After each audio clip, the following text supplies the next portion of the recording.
Halo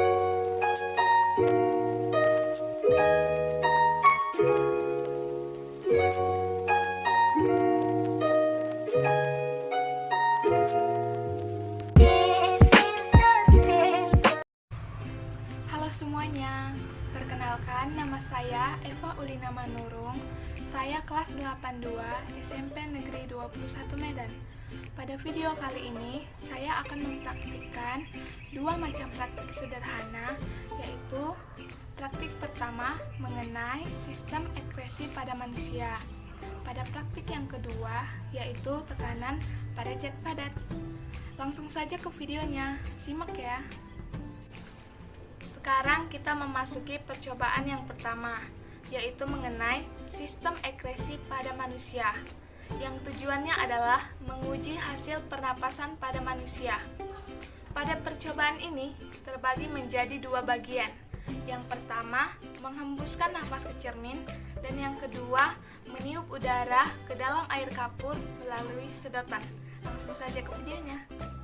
Oke, sekarang kita mempraktikkan percobaan yang pertama pada bagian 1, yaitu menghembuskan nafas ke cermin. Coba kita mulai ya.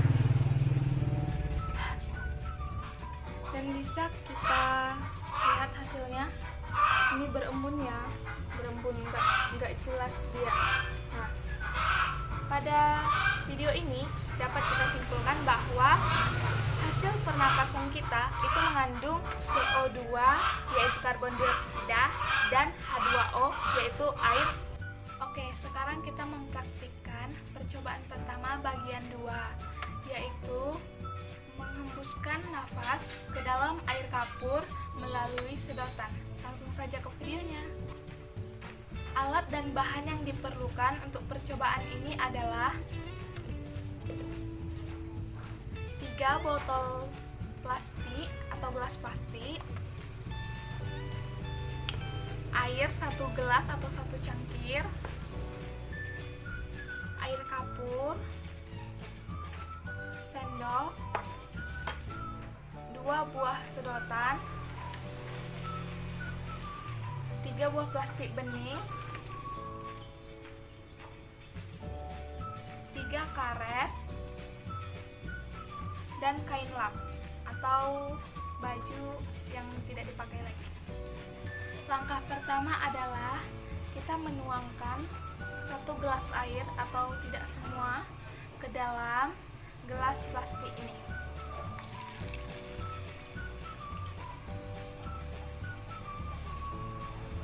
Oke, habis ya. Dan selanjutnya kita menuangkan atau memberikan air kapur ke dalam gelas yang berisi air ini sebanyak 1 atau 2 sendok.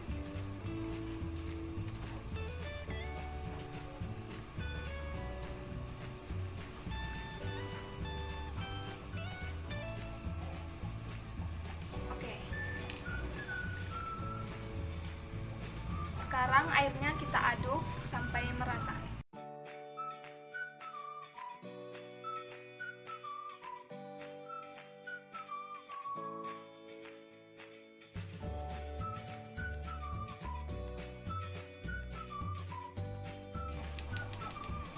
Setelah seperti ini,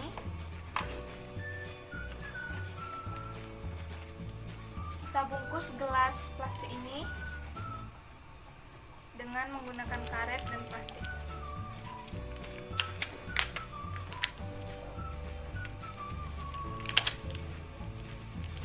Ditutup sampai rapat. Hal ini digunakan untuk menghindari udara yang lain masuk ke dalam air kapur. Setelah ini kita tunggu beberapa jam atau beberapa saat sehingga kapurnya turun. Ini adalah air kapur yang sudah mengendap dalam beberapa jam yang lalu. Bisa dilihat sekarang kapurnya sudah berada di dasar air dan di atasnya adalah air kapur yang jernih. Untuk mendapatkan air kapur yang lebih jernih lagi, kita perlu menyaringnya terlebih dahulu. Pertama, kita siapkan 2 botol plastik, lalu kita buka.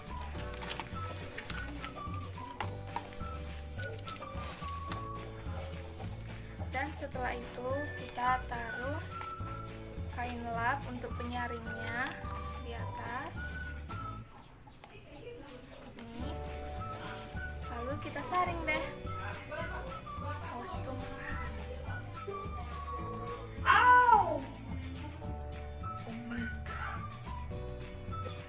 Sepertinya susah kalau pakai kain lap. Sekarang kita tuang aja, tetapi jangan sampai terikut kapur yang ada di bawah ini. Kita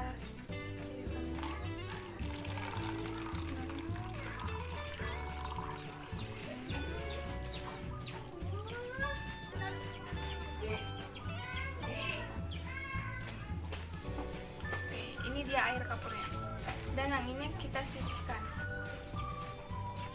Kemudian air kapur yang ini kita bagi dua sama rata dengan botol plastik yang ada di sampingnya, sama rata ya.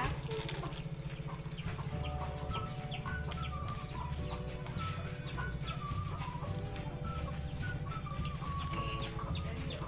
Setelah ini kita bungkus lagi. Kita bungkus. Tujuannya adalah untuk menghindari udara-udara yang akan masuk ke sini. Oke, kita bungkus ya. Bungkus sampai ketat. Oke.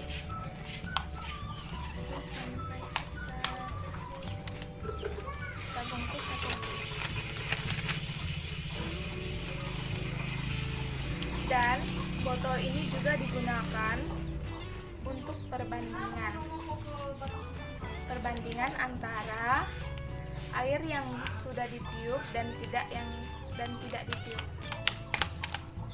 Oke, ini sudah terbagi dua ya. Oke, setelah itu kita masukkan salah satu sedotan ke dalam salah satu gelas air ini. Saya masukkan ke sini. Oke, ini sama-sama jernih. Setelah ini kita akan membuktikannya dengan cara kita meniup air kapur melalui pipet ini sampai ada perubahannya ya.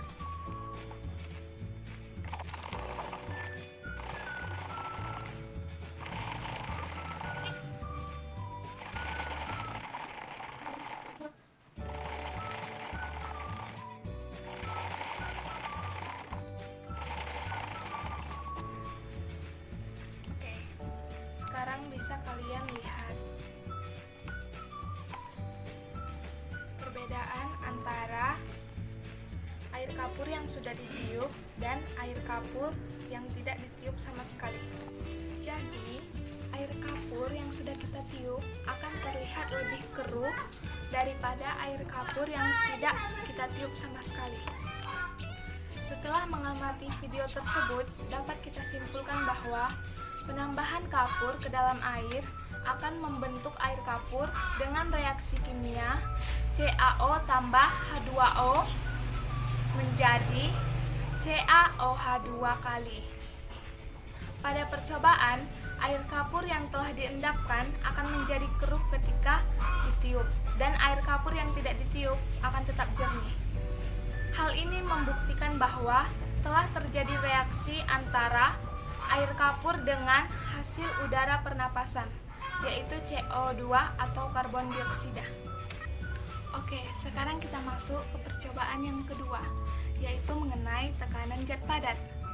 Pada praktik ini, saya akan menggunakan alat dan bahan yang sederhana, yaitu 2 buah plastisin dan 2 uang logam atau koin yang sama. Kenapa harus ukurannya sama? Karena koin yang sama atau logam yang sama itu mempunyai massa yang sama dan juga gaya berat yang sama. Langsung saja kita ke percobaan yang pertama. Simak ya. Pada percobaan yang pertama, kita meletakkan salah satu koin di atas plastisin yang pertama dengan posisi berdiri ataupun vertikal. Pada koin yang satu lagi, kita letakkan di atas plastisin dengan posisi mendatar ataupun horizontal. Setelah kedua koin tersebut seperti ini, kita akan menekan koin tersebut dengan gaya yang sama dalam hitungan 5 detik. Kita mulai dari sekarang. 1, 2, 3, 4, 5. Oke, selesai. Nah, sekarang kita lihat hasilnya. Bekas pada plastisine hijau lebih dalam daripada bekas plastisine merah. Mengapa demikian? Karena pada plastisine hijau tadi kan koinnya berdiri. Jadi, luas bidang tekannya itu kecil. Pada plastisine merah, tadi koinnya kan mendatar. Jadi, luas bidang tekannya itu besar. Mengapa bisa terjadi? Hal ini menunjukkan bahwa luas bidang yang kecil akan menghasilkan tekanan yang lebih besar. Sebaliknya, bila luas bidang yang besar akan menghasilkan tekanan yang lebih kecil. Oke, sekarang kita masuk ke percobaan yang kedua. Kedua koin ini kita letakkan di atas plastisine dengan posisi berdiri ataupun vertikal. Nah, kedua koin ini akan saya tekan, tetapi tekanan pada plastisine yang hijau akan lebih besar daripada tekanan pada plastisine yang merah. Oke, kita tekan dalam hitungan 5 detik. 1, 2, 3, 4, 5. Oke, sekarang kita lihat hasilnya. Plastisine yang berwarna hijau menancapnya lebih dalam daripada plastisine yang berwarna merah. Karena pada koin yang ada di plastisine hijau, saya tekan lebih kuat atau gaya tekannya lebih besar.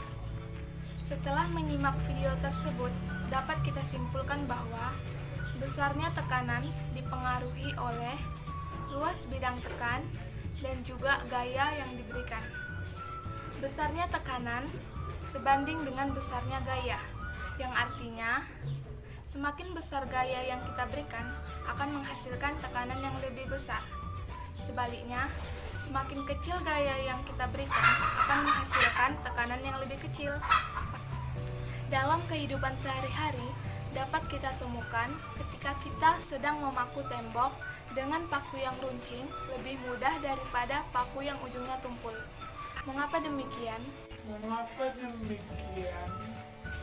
Karena paku yang ujungnya runcing memiliki luas bidang tekan yang kecil, sehingga menghasilkan tekanan yang lebih besar dan mudah untuk menancap. Sedangkan paku yang ujungnya tumpul memiliki luas bidang tekan yang besar, sehingga menghasilkan tekanan yang lebih kecil dan sulit untuk menancap. Sekian saja informasi yang dapat saya sampaikan. Semoga bermanfaat. Terima kasih.